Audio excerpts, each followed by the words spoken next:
पहला प्रश्न, मनुष्य की अंतिम खोज क्या है? अपनी ही खोज, अपने से ही पहचान। मनुष्य अकेला है सृष्टि में जिसे इस बात का होश है कि मैं हूं। पशु हैं, पक्षी हैं, वृक्ष हैं तो जरूर, लेकिन अपने होने का उन्हें कोई बोध नहीं। होने का बोध नहीं है, इसलिए दूसरा प्रश्न असंभव है उठना कि मैं कौन हूं। मनुष्य अकेला है जिसे इस बात का बोध है कि मैं हूं। अनिवार्य रूपेण दूसरा प्रश्न उठेगा कि मैं हूं कौन? हूं सच, पर कौन हूं? और जिसके जीवन में यह दूसरा प्रश्न नहीं उठा, वह पशु तो नहीं है, मनुष्य भी नहीं, कहीं बीच में अटका रह गया, घर का न घाट का।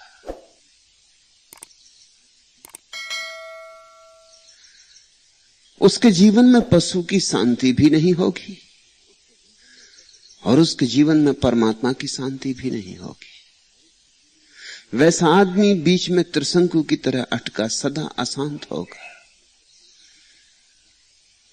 पशु शांत है, चिंतित नहीं, बेचैन नहीं। चिंता और बेचैनी के लिए जितना बोध चाहिए उतना बोध नहीं। मूर्छा में जिए जाते, बेहोशी में जिए जाते। एक तरह की शांति है, एक तरह का सन्नाटा है, एक तरह की मस्ती है। मूर्छित है, सुंदर है फिर भी।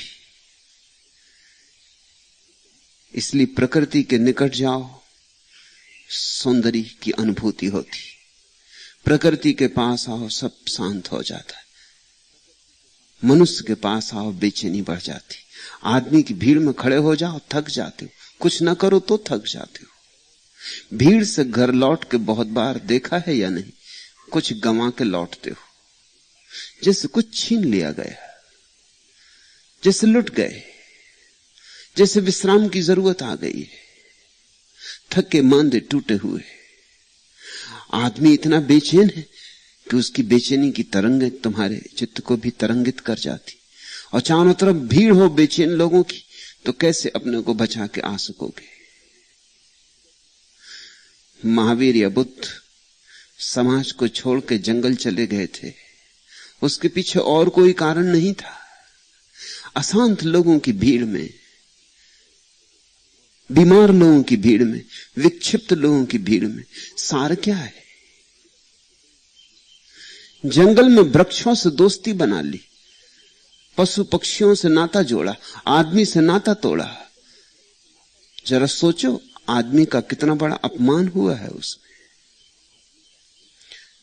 ख्याल करो, पशु पक्षी जीत गए तुमसे, पौधे पहाड़ जीत गए। महावीर को उन्होंने बेचैनी न दी, न बुद्ध को परेशान किया। तुम्हारे बीच खड़ा होना मुश्किल हो गया था। पशु पौधे के जीवन में एक आनंद मग्नता है, मूर्छित। फिर बुद्धों के जीवन में, सिद्धों के जीवन में एक आनंद मग्नता है, सचेत, जागरूक। एक मस्ती वहां भी है, पर उस मस्ती में बोध का दिया जलता है। उतना ही भेद है। प्रकृति और परमात्मा में उतना ही भेद है। प्रकृति यानी सोया हुआ परमात्मा, परमात्मा यानी जाग गई प्रकृति। बस उतना भेद है। जो दोनों के बीच में है, उसकी परेशानी समझो। वहीं तुम हो, वहीं सब है। वो जो बीच में अटका हुआ आदमी है, न सीढ़ी के इस पार न सीढ़ी के उस पार, न इस किनारे न उस किनारे, मझधार में जिसकी नाव अटक गई है, जो दोनों तरफ खिंच रहा है। एक मन कहता है लौट चलो पीछे, फिर हो जाओ पशु जैसे। इसलिए तो दुनिया में इतनी हिंसा है। वो एक मन कहता है लौट चलो पीछे, हो जाओ पशु जैसे।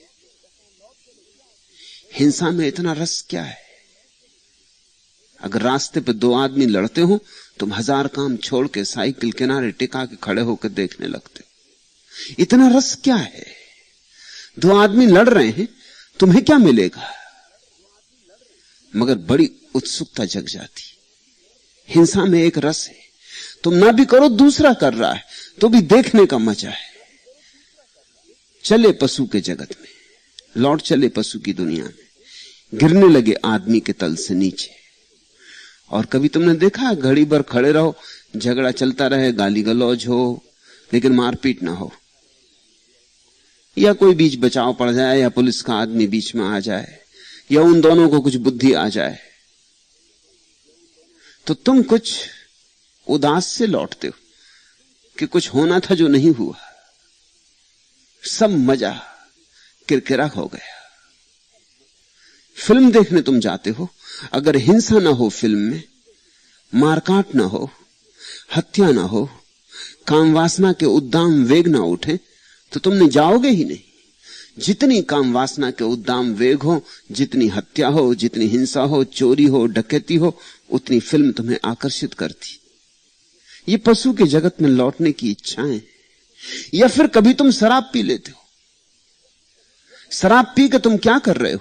तुम इतना ही कह रहे हो कि थोड़ा सा जो होश है, हे प्रभु इसे हमसे ले लो, ये होश हमसे नहीं संभाला जाता, हमें बेहोश कर दो, हमें लौटा दो वापस, ये पुराना किनारा तुम्हें खींच रहा है।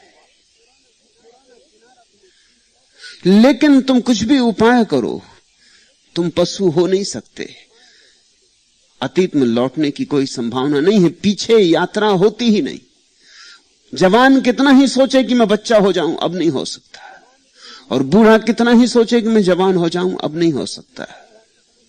मुर्दा कितना ही सोचे कि अब मैं जी जाऊं, अब नहीं हो सकता। पीछे लौटना होता ही नहीं। जहां से हम गुजर चुके अब वहां जाना कभी नहीं होगा, लेकिन आकांक्षा बनी रहती। इसीलिए तो लोग जवान भी हो जाते, बूढ़े भी हो जाते, तो भी बचपन के गीत गाते, कहते हैं आहा कैसे सुंदर दिन थे वे। यह बात मूर्खतापूर्ण है। मूर्खतापूर्ण इसलिए है कि अगर बचपन सुंदर था तो फिर शेष जीवन तुम क्या करते रहे? उस सौंदर्य को निखारा नहीं, सौंदर्य को संवारा नहीं, उस सौंदर्य को नए नए आयाम, नई ऊंचाइयां नहीं थी, तो तुम करते क्या रहे जिंदगी भर? लोग कहते हैं बचपन में कैसा सुख था, तो शेष समय तुमने क्या किया? सुख की संपदा लेकर आए थे, उसको बढ़ाना था, कुछ और सुख कमाना था, उस सुख को और सूक्ष्म बनाना था। वह तो कुछ किया नहीं, उल्टे उसे गंवा बैठे। तो पीछे की आकांक्षा बनी रहती, फिर बच्चे हो जाएं, फिर वैसे ही दिन हो। इसलिए लोग अतीत का स्मरण करते रहते कि कैसे प्यारे दिन थे जो बीत गए। बीते दिन सदा प्यारे मालूम होते, सोने के मालूम होते। रामराज्य था, सतयुग था। लोग बैठ के चर्चा करते हैं बीते दिनों की। ये पीछे लौटने की आकांक्षा है। शराबी भी वही कर रहा है, जरा स्थूल ढंग से कर रहा है।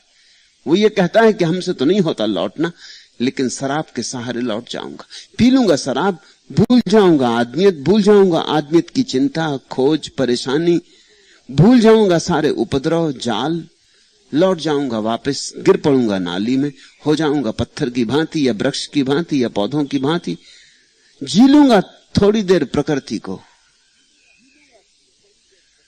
लेकिन वापस लौटना पड़ेगा। शराब थोड़ी बहुत देर के लिए बेहोश कर दे, फिर होश में आना पड़ेगा। थोड़ी बहुत देर के लिए भुलावा हो सकता है, वस्तुतः यथार्थ स्थिति नहीं बदलती, फिर वापस वही मझधार में।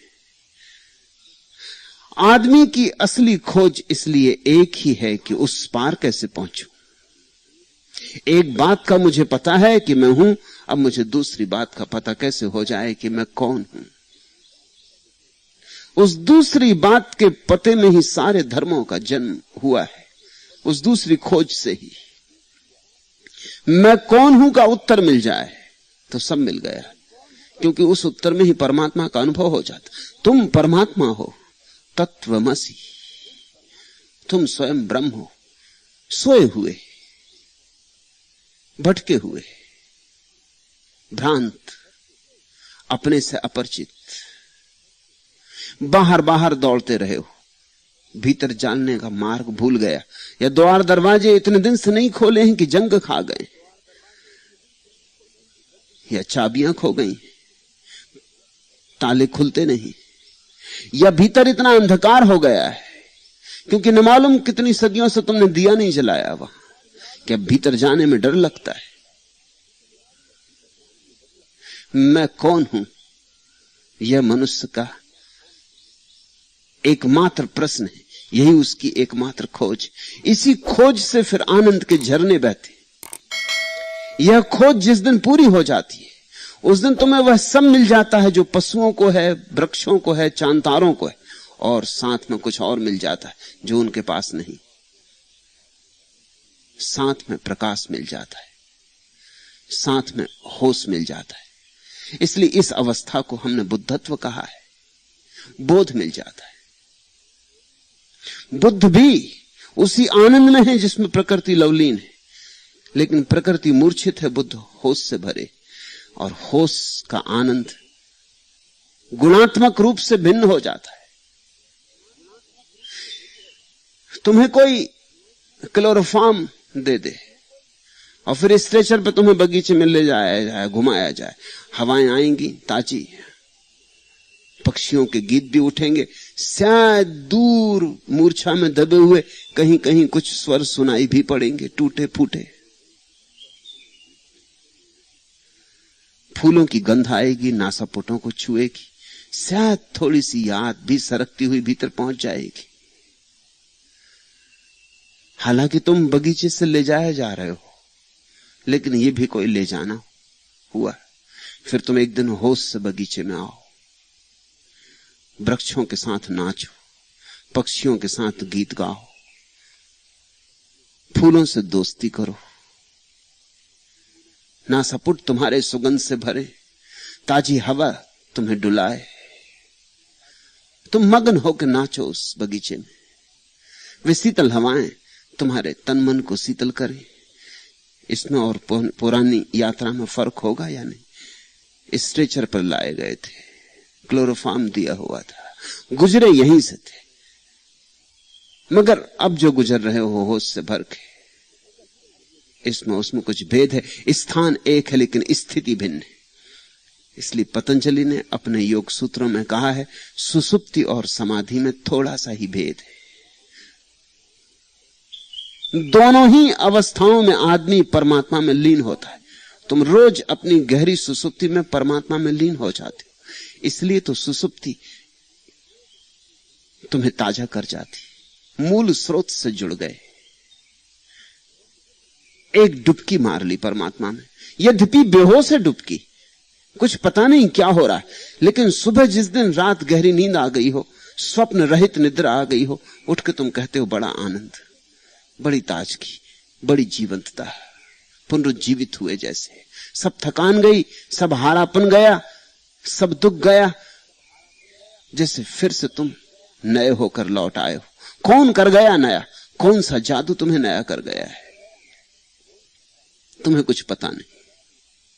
अब होश आया है तो याद आता है इतना ही सिर्फ कि रात गहरी नींद थी, स्वप्नों की तरंगें भी न थी। स्वप्न की तरंगें न थी, इसका मतलब हुआ कि मन बिल्कुल शांत हो गया था, कोई विचार ना उठ रहे थे, समाधि लग गई थी, मगर समाधि मूर्छित थी।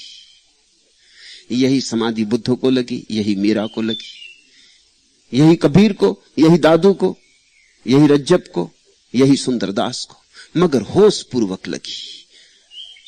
गए इसी अवस्था में, तरंग रहित, विचार रहित, मन रहित, इसी अमनी दशा में गए, मगर होश कायम रहा।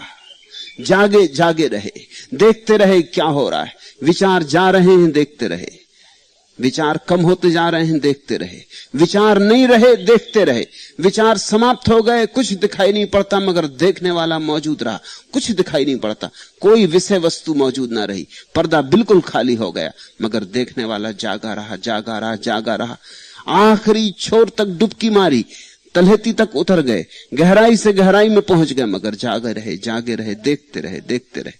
तब जो लौटना होता है, बुद्ध होकर लौटे। फिर गई सारी चिंता, फिर गई सारी बेचैनी, क्योंकि अब मझधार में ना रहे, आदमी बीच में, आदमी संक्रमण की अवस्था है, इसलिए आदमी में तनाव है। तनाव का मतलब ही इतना है कि आदमी हो रहा है, कुछ होने के रास्ते पर है, अभी हो नहीं गया है, यात्रा चल रही, अभी मंजिल मिल नहीं गई। इसलिए आखिरी खोज तुम पूछते हो क्या है, प्रथम कहो चाहे आखिरी कहो, खोज एक है कि आदमी जानना चाहता है मैं कौन, मेरा स्वभाव क्या है।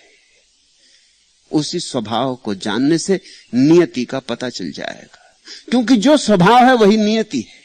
मेरा मूल स्रोत क्या है, उसे जानने से ही मेरा गंतव्य क्या है यह भी पता चल जाएगा, क्योंकि अंततः मूल स्रोत ही गंतव्य है। और जिसने जाना कि मैं कौन हूं, जिसके भीतर आत्मज्ञान का दिया जला, उसने आनंद भी जाना, सच्चिदानंद जाना।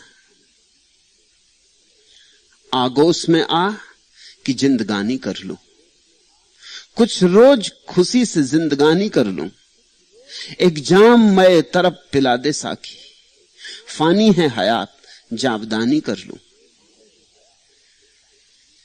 जिंदगी क्षणभंगुर है, अब गई तब गई, मौत आती ही चली जाती और अपना पता नहीं, इसलिए मिटने का भय भरा हुआ है। मौत पैर डगमगा रही है। क्या है खोज आदमी की? खोज है कि किस भांति अमृत को जान ले। फानी है हयात, जिंदगी क्षणभंगुर है, जाविदानी कर लूं, इसे कैसे अमर कर लूं।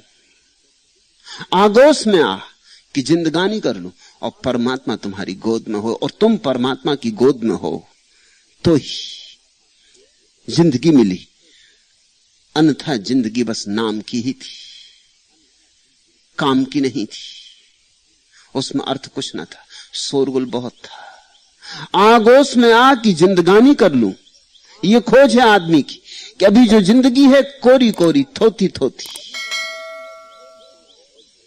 असली नहीं।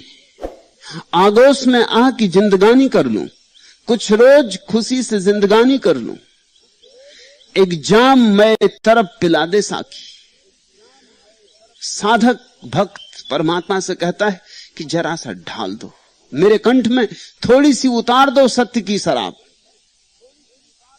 एक जाम मैं तरफ पिला दे साकी, जीवन का एक प्याला मुझे पिला दो। फानी है हयात जाविदानी कर लूं, ये तो जो मैंने अब तक जाना है क्षणभंगुर है, पानी का बबूला है, ये तो मिटा मिटा, इसे मैं संभाल ना सकूंगा, कोई कभी संभाल नहीं सका। मैं उसे जान लेना चाहता हूं जो अमृत है और कभी नहीं मिटता है, और उसे जानने के लिए मरने तक मत रुके रहना। जिंदगी में ही जानना है, अभी जानना है, यही जानना है, कल पर भी मत टालना, क्योंकि कल का कोई भरोसा नहीं। कल कभी आता है, कल सिर्फ भरमाता है, और लोग कल पर टाले चले जाते। एक मित्र ने प्रश्न पूछा है कि आपने मुझे बहुत झंझट में डाल दिया, मैं तो सोचता था जिंदगी के अंत में कर लेंगे याद परमात्मा की, सोचता था कि मरते समय भी अगर नाम ले लेंगे तो मुक्ति हो जाएगी। शास्त्रों में कहानियां हैं ऐसी कि किसी ने मरते समय परमात्मा का नाम ले लिया और मुक्त हो गया। अजामिल की कहानी तो तुम जानते ही हो, मरते वक्त उसने बुलाया नारायण नारायण, और नारायण को बुला नहीं रहा था, उसके बेटे का नाम नारायण था, लेकिन ऊपर के नारायण धोखे में आ गए, मर गया। नारायण को बुलाते सीधा बैकुंठ गया।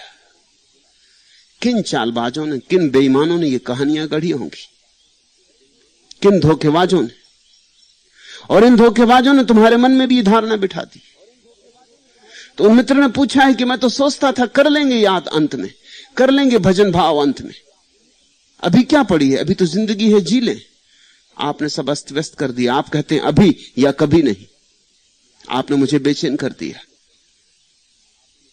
जरूर बेचैनी लगेगी शुरू में, क्योंकि तुम एक सपने में जी रहे थे, मगर ये बेचैन हो जाना बेहतर है। ये सपना टूट जाए तो बेहतर है। कुछ कर लो अभी तो बेहतर है। अभी बुला लो उसे अपने आगोश, अभी तलाश लो उसकी गोद, अभी मांग लो उससे। जब तक जवान मांग सकती है, जब तक जवान लड़खड़ा नहीं गई, जब तक हृदय धड़क रहा है, तब तक द्वार खोल लो अपने, उसे निमंत्रण दे दो। ऐसा मत सोचो कि जिंदगी भर तो कुछ करते रहोगे और मरते वक्त परमात्मा का नाम ले लोगे। मरते वक्त तुम्हारी जिंदगी भर का निचोड़ तुम्हारे कंठ में होता है। जिस आदमी ने धन खोजा है, मरते वक्त धन की ही याद होती। लोग गलत नहीं कहते कि धनी, कंजूस, कृपण मर के अपने गड़े धन पे सांप बन के बैठ जाते। इसमें जरूर सच्चाई होगी। ये बात मनोवैज्ञानिक मालूम पड़ती। जो आदमी जिंदगी भर अपने गड़ाए धन की ही रक्षा करता रहा, वो मरने के बाद तुम सोचते हो इतनी आसानी से छोड़ देगा। जिंदगी भर एक ही अभ्यास किया, 80 साल तक एक ही अभ्यास किया अपने धन पर पहरा देने का।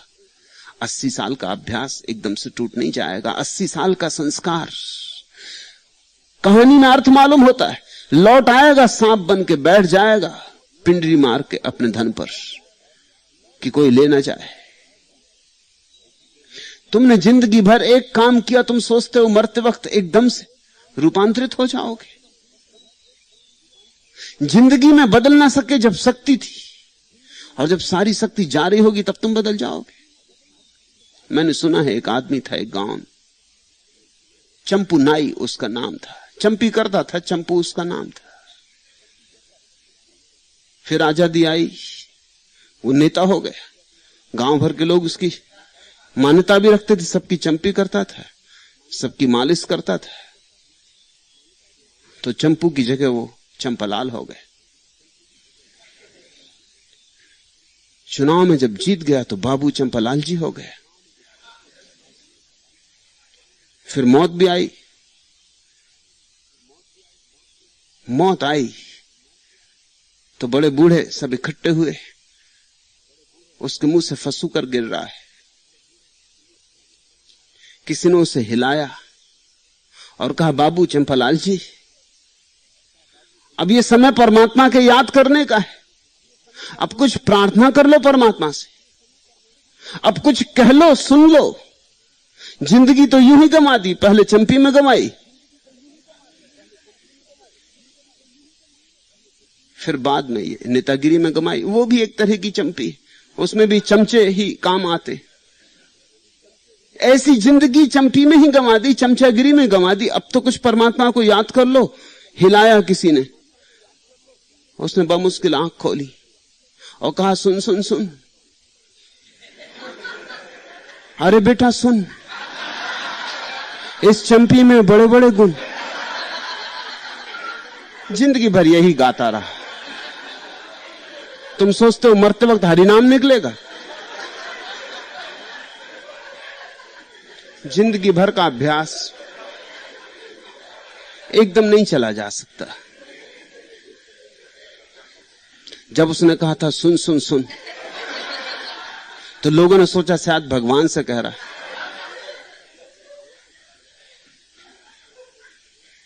आदमी मरते वक्त एकदम रूपांतरित नहीं हो सकता। रूपांतरण इतना मुफ्त नहीं, जीवन दांव पर लगाना होता है। तो तुम कहते हो तुम परेशान हो गए हो, अच्छा है कि परेशान हो गए हो। भगवान करे इस परेशानी को तुम किसी तरह से समझा बुझा के लीप पोत के मिटा मत देना। अगर तुम परेशान हो गए हो, सौभाग्य है, कुछ करो। इस दुनिया से मैं कौन हूं ये जाने बिना मत जाना। अब रही बात यह कि जाना तो तुम्हारे हाथ में नहीं, जब जाना पड़ेगा तब जाना पड़ेगा। मैं ये नहीं कह रहा हूं कि जब जाने का मौका आ जाए तो कहना अभी मैंने अपने को नहीं जाना तो मैं कैसे जाऊं। मैं तो तभी जाऊंगा जब मैं अपने को जान लूंगा। कोई सुनने वाला नहीं। मौत तुम्हें ले जाएगी, मौत तुमसे पूछेगी भी नहीं, मौत खबर दे के आती भी नहीं। मौत तो आ ही जाती, एक क्षण का भी अंतराल नहीं होता। आने और ले जाने में। नहीं, जब मैं कह रहा हूं कि बिना स्वयं को जाने नहीं जाऊंगा, तो उसका अर्थ यह है कि अभी जो क्षण मेरे हाथ में, अभी तो जिंदा हो, इस क्षण तो अभी जिंदा हो, इस क्षण को परमात्मा की खोज में लगा दो। और परमात्मा की खोज से यह मत सोचना कि परमात्मा आकाश में बैठा हुआ कोई व्यक्ति है। परमात्मा तुम्हारे ही भीतर छिपी हुई तुम्हारी परम अवस्था है। आत्मा की परम अवस्था का नाम परमात्मा है। आत्मा को जान लेना परमात्मा को जान लेना है। और जो अपने को ही नहीं जानता, वह और क्या जानेगा।